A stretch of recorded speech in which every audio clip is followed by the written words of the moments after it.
que je découvre les mystères de la parole, je dois parler avec le Saint-Esprit, je dois parler avec Dieu. Automatiquement, il y a un changement.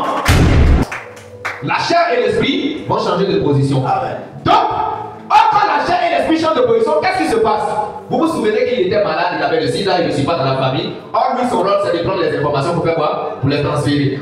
Or, Parakita, lui, dès que les deux changent de position, là, commence à jouer son rôle. Là, commence à prendre les informations pour donner à l'esprit. La chair a le sida. Or, l'esprit est où? L'esprit est présenté à Dieu. Dieu fait quoi?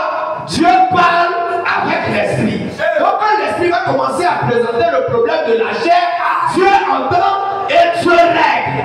Et c'est comme ça que la vie de la personne commence à changer. Je parle à quelqu'un. Je parle à quelqu'un. Donc, l'esprit est là. L'homme va commencer à jeûner. Quand l'homme commence à jeûner, parce que quand la chair mange le voodoo, la chair grossit, l'esprit devient faible et les deux changent de position.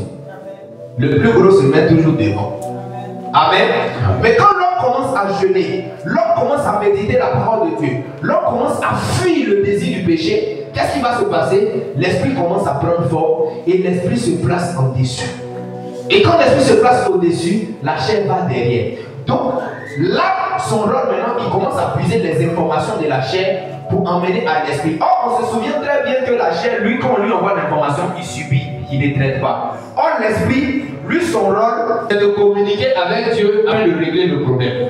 Donc, quand l'esprit est placé au niveau de Dieu, toutes les informations qui quittent la chair, passant par là pour venir à l'esprit, sont traitées.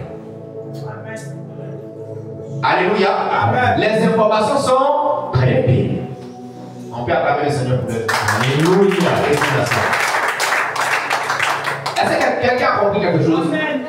Donc, quand vous ne vous mettez pas dans un système de collaboration avec Dieu, ce qui est le plus présenté à Dieu, c'est votre chair. C'est pour ça que non seulement vous n'entendrez pas la voix de Dieu, vos problèmes ne sont pas réglés. Vos sujets de prière, vous avez l'impression qu'ils ne sont pas entendus.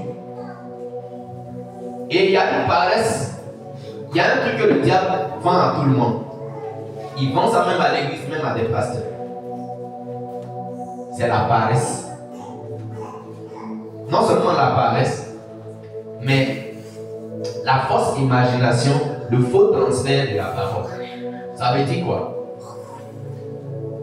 On ne va pas emmener l'homme à changer la position de ces deux entités. On va lui faire croire qu'il n'a qu'à juste donner son problème à Christian. Et si le pasteur Christian prie, Dieu va faire. Dis avec moi la mission. Ce n'est pas mauvais d'être riche. Moi, je ne combats pas la richesse. Mais si tu es riche que ton âme n'accomplit pas sa mission, tu as échoué.